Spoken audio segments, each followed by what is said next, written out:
They say from the ages of 7 to 9, emotional intelligence kicks in. But emotional intelligence is really good if the early years is founded in a good framework. And then your emotions are allowed to flourish best on good practice, on best practice, on good experience, rather than damaged emotions, which get amplified at the age of 7. Thank you. Thank you very much for that explanation. I was just trying to read out some comments that people are dropped here. Alan, thank you very much for joining us. He said, when hurting a little one's heart, you have destroyed their childhood. I care deeply about the well-being of a child for the last 49 years. Wow, thank you very much for that, Paul. He said, Olaiwola said, true brother Paul, you're an exemplary teacher. Thank you, Olubukola Adewomi said, thank you, no ideal parent to be, do your best. And Olaiwola said again, children must feel love. Yes, you said that. And Olai went forward to say, they need us more than what we can afford to buy for them. Money can't buy. Alan went further to say, from the outset of birth of your baby, all the way through their years, I recommend unconditional love. Know how to communicate with your child. Remember, God has given you the child as a gift and is on your load to you. You can't abuse a child, but you can discipline a child. Olaiwola said that.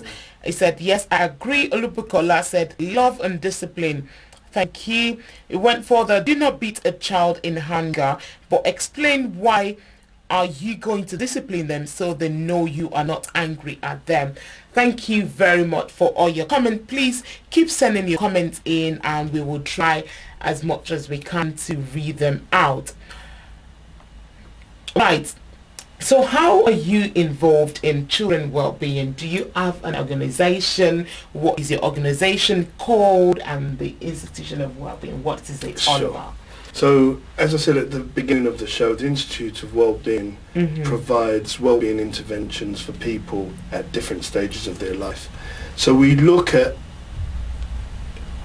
early intervention 0 to 5-year-olds, and we offer support, training courses, etc. for practitioners, parents, churches, faith groups, wellbeing champions, and then we offer support and services to the corporate world, well-being within the workplace, and so on and so forth. But what we do for children is we advocate the whole concept of early years well-being centres, well-being in the home learning environments, parenting courses. Okay.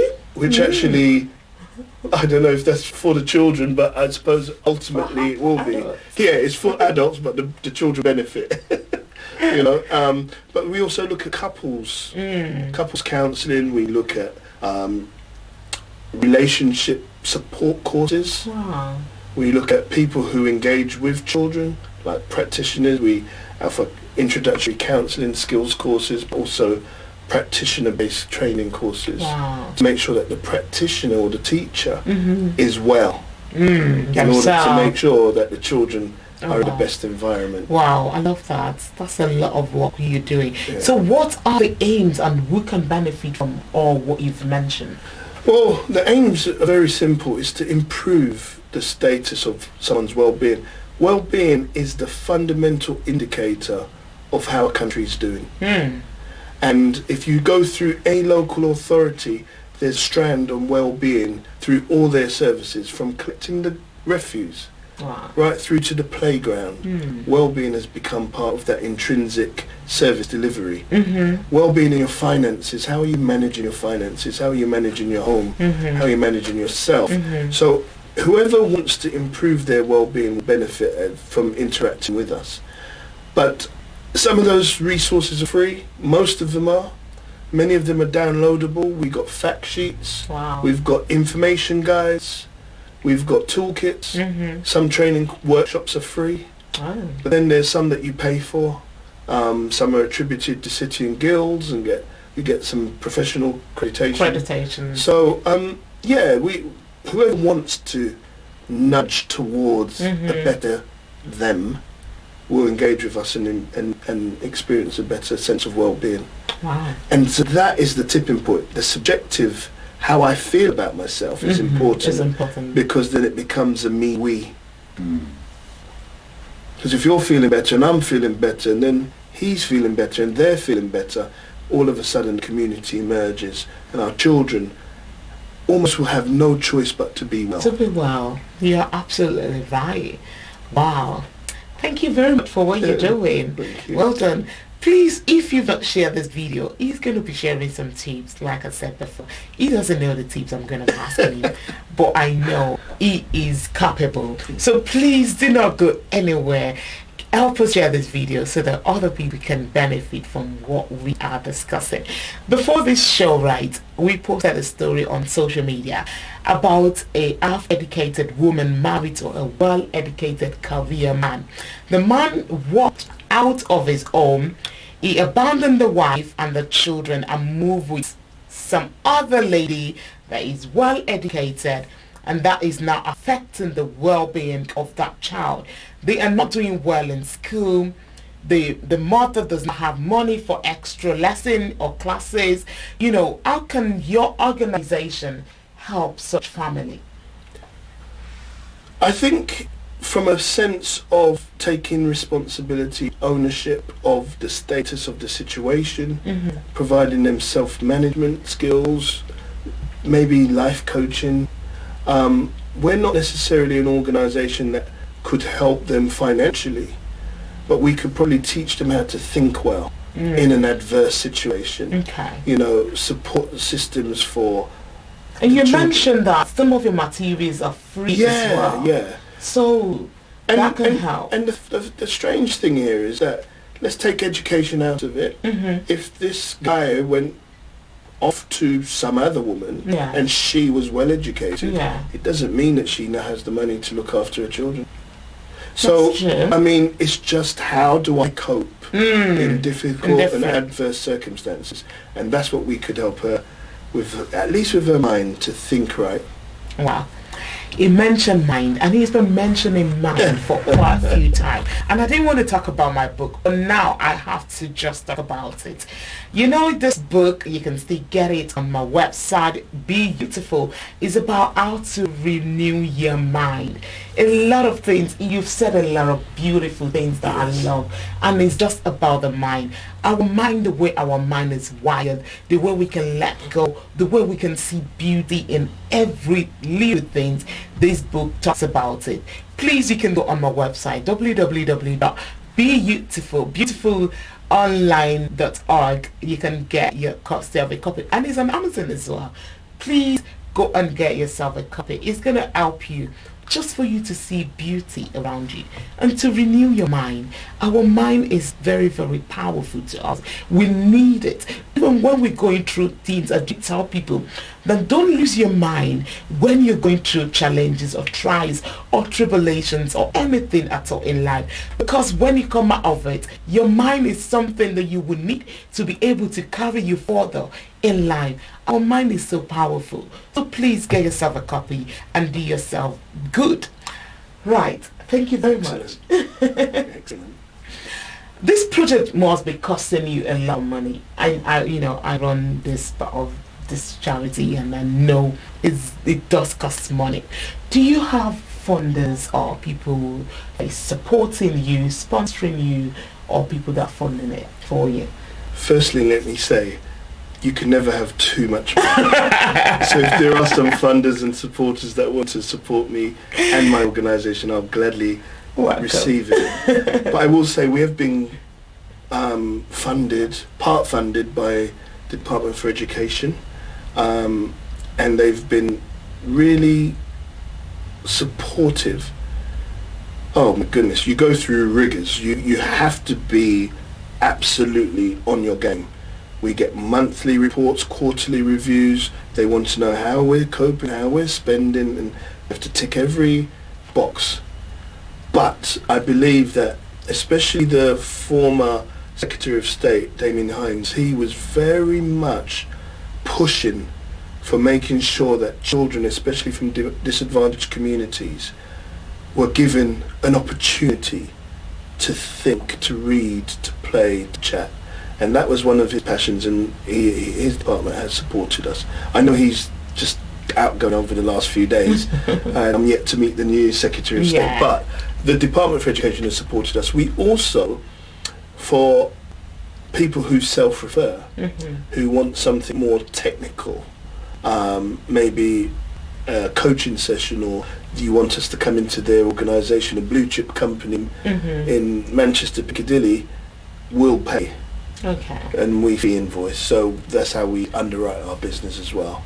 Right. I deliberately asked that question because I want our audience, our viewers and listeners to know that the education system of the government are actually involved in this project. So it is not just something somebody cooked up or came up with and just want to sell to the whole world. The government is aware, so you're in the right hand. They're teaching you the right stuff. They want you to get the best out of your life. They want your mind to be the right that it can be, so that you can be a better parent and that child can be well balanced all round. Thank you very much for that. We black people are mostly religious. You said that before. And I'm going to go back to it. And are your materials, have you developed them to be acceptable and suitable for the use of religious setting? 100%. 100%. Because if I take this to my church, my pastor there will be no ask, offence. There will be absolutely no offence. All right. Only blessings. Thank you. So you can get in touch with your pastor, let your pastor be aware. They can come to your church and do deliver a speech. Absolutely. Or your church children's departments can use the materials as well, isn't it? And what you asked me a question earlier on about the organisation that we do. Yeah. A lot of the information is available on our website. I was going to ask you where can people get it? People can cherry pick what they want. They can download, they can become a champion online, they can be verified. It's very important that champions are recommended. Let's say, for example, we engage with the church, that the pastor or the leadership refers the person. All right. And the reason why we do that is so that the connections, the connectedness is not so much with the Institute of Wellbeing, who's all the way in London, but we will provide an individual, a champion within that setting, all the information they need. So relationally, on the ground, you have someone representing. Okay. And that, to become a champion, you could do that online. And we will get the verification from the pastor or the leader, and then certify them to issue and disseminate the best practice, the best information. And like I said, most of that, if not all of that, is free. Thank you very much. You know what? He just peeped into my script because that was the question I was going to ask him, because I love what you're doing, and I believe a lot of people that have been listening or watching us might be saying, I want to be a champion. How can I do it? Yes. And I believe you've just answered that. And your website, do you have a website? Or? Yes, it's www.tiow.org. And if you go /champions, you'll get joining instruction to be a champion. But if you land on our homepage, you'll see a number of courses that are free. Join in. Right, this is the moment I have been waiting for, and I believe you all have been waiting for it as well, because I have been mentioning tips all along, and this is the moment. Mike, can you please give us some tips on how to improve our own well-being? Yes, certainly. Again, there's a wonderful video on our website with 5 tips how to improve your well-being. Okay. But let me just start by saying, firstly, do something different. Many of us get stuck in a routine and we don't see any improvement. If you do the same things today, expect the same results tomorrow. So do something different. Do something that you've possibly never done before, or something that you want to do. The second thing I would suggest that you do is find what you're passionate about and explore it. For some of you, it may be baking cakes. You've never created time to sit and bake a cake. For some of you, it's painting. For some of you, it's walking in the fields. For some of you, it's gardening, mechanics. And we're just seemingly too busy to do what we're passionate about. I would also say, try and make a new connection with a new friend. Have a conversation with someone who you possibly wouldn't normally talk to. And you may find that they will reveal things about you, or you will learn something about yourself and you'll learn something about them, and then that connectedness goes. So I think also what could be good to do is set some goals for your personal well-being. What do I want for my life? What's going to make me feel better? What do I want for my children? Write them down. The good book says write your vision and make it plain. Write them down with time appropriate outcomes, achievable outcomes, and watch them come to you. Thank you. And then I think one of the other things to do with how to improve your well-being is probably the most challenging, and that is to start officially, deliberately loving yourself. Wow. I thought you were not going to say that. Yeah, because self-love is so important. If you don't love yourself, then actually, why should I have to love you? Exactly.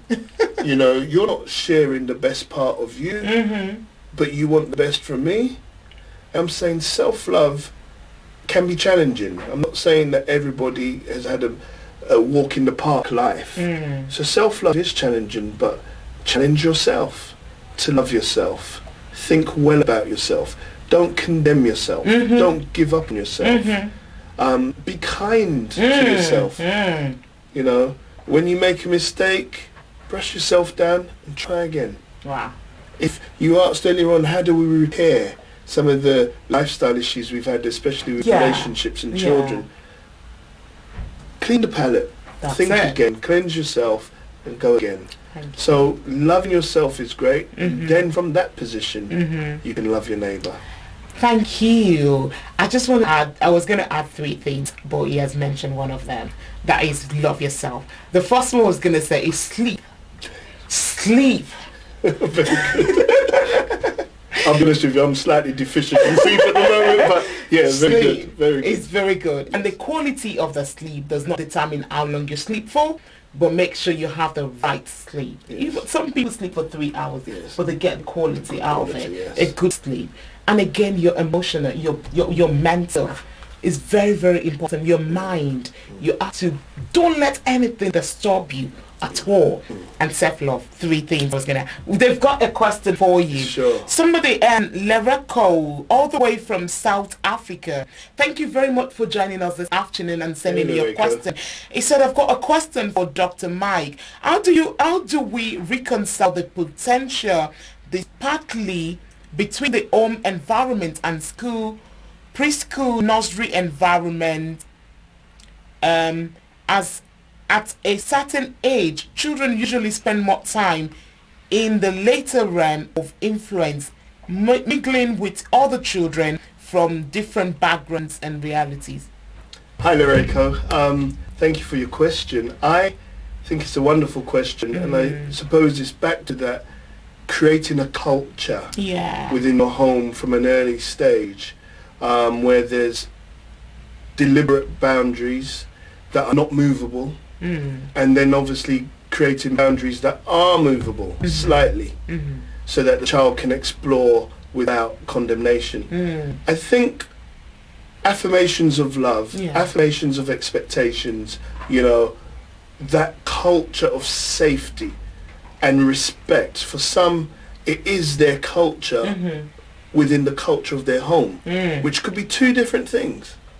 And it could be their faith within the culture of their home, which again could be 2 different things. But once we actually give that child the best environment from as quickly as possible, the chances are that child will transfer that information. And if there is this external influence that is bad, we should be able to have created this environment where the child is confident enough to come and speak to the parents. And that's one of the things I would suggest also, is that we train our children to be confident. So true. Let's train them to be confident. If they're confident in their maths, they can flourish, even if they make mistakes. If they're confident in the football field, or in the rugby field, or cricket, but also confident in communicating, especially with their caregivers, knowing that this is a safe space. Whatever's going on outside, when I come in this front door filter, I'm safe. And I can have that conversation with mum, dad, or my older sibling, or someone, an auntie, that village. And then I'll have the skills and the tool to know that this negative influence especially can be mitigated against. Thank you. I don't think I need to add anything because you did justice to it. Thank you. Henry Joseph is confused. And I don't know how we can help him now. Okay. He said, I am confused. I do agree that you cannot abuse a child, but a child could still be disciplined with a rod as long as it is within the realm of discipline. What I have come to see is that because of that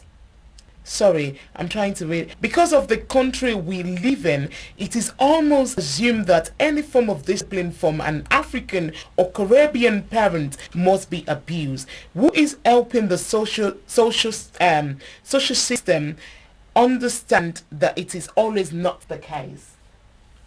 It's a technical question. It is. But I can answer that question with a question, which is, what is a rod? And why is your rod permitted versus someone else's? Someone else's. Is it a belt? Is it a bamboo stick? Oh my God. What is your rod? And how many times do you strike the rod? Woo. It's the touchy subject, a grey area. It is. And I reckon with the way children's minds are wired today, you could probably get a better response out of them by taking away things they love. And I'm just saying, the rod, wow, I think we need to modernise our rod. We have to come up with more innovative ways of using the quote-unquote rod without it being a beating stick. Thank you. I love that. I am not in support of beaten stick. I believe it is not the will of God. I don't think it is a right way to discipline a child. I used to do it, I have to confess, but I don't do it anymore after I had the right, revelation about the rod. I think you need to have the right revelation about the rod. Then you will know it is not the right means of disciplining a child. Thank you very much for that. And can you please give us some tips on how we can improve our learning environments? Again, it's back to the boundaries. Home learning environment, especially for children in primary school, is really important. The 0 to 5 years is even more important because those formative years actually determine your life outcomes. So you could set deliberate spaces within the home where a child can play. And whilst you might be on your laptop checking your social medias, when the child comes along with an aeroplane they've made or whatever, stop what you're doing for a second, have a look at them, connect with them in their eyes, and respond accordingly. Give credit where credit's due, make the corrections where corrections need to be made, but let that child feel as if they're engaging with you. You may not have a luxury apartment in the hills. It could be within the kitchen. Whilst you're making the cake, let that child help you with portion controls. Teach them maths. Teach them English. Maybe they could help you with the shopping list. There's just some little simple things that cost you nothing to do. And then I would also say being very disciplined to say, look, your playtime might be 30 minutes after you've come in from school. And that's it. And if they've been exceptionally well, you might give them 35. Extra. Remember I mentioned flexible boundaries earlier. But then after that, it could be preparing for bedtime or dinner time. And you use the calendar, use the clock to help you with your boundaries. And that's the simple place to start. Again, a lot of these tips are online and feel free to download them. But the home, if you can Add value into your home by making it a space of love. Yeah. Think about the type of music you play. Think about what you're thinking about.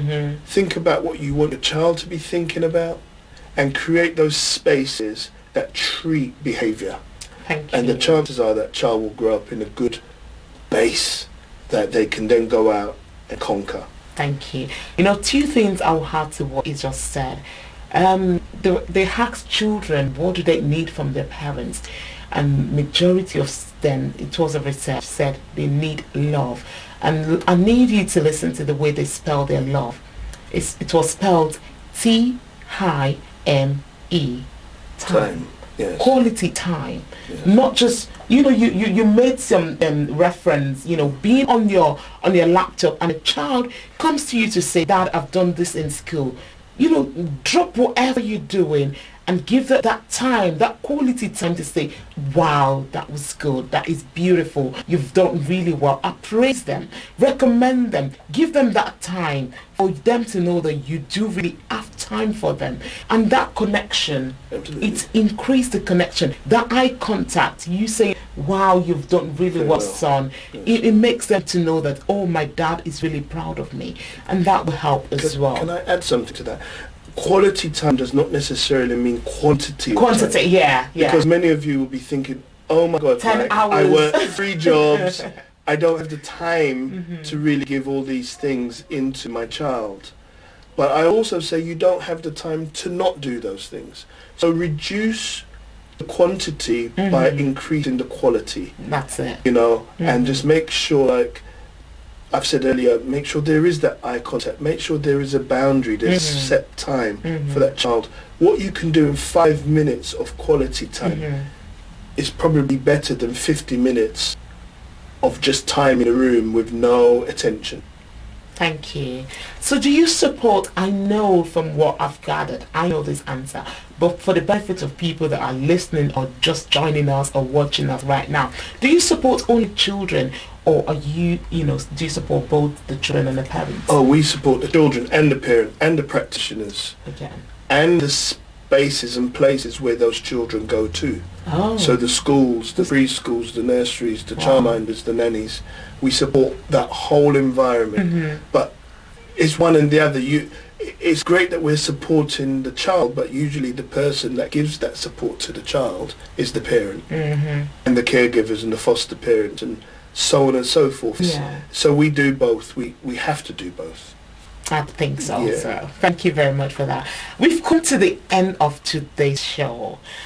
Please, I want you to advise our viewers and listeners, but I really want to run this advert before doing so.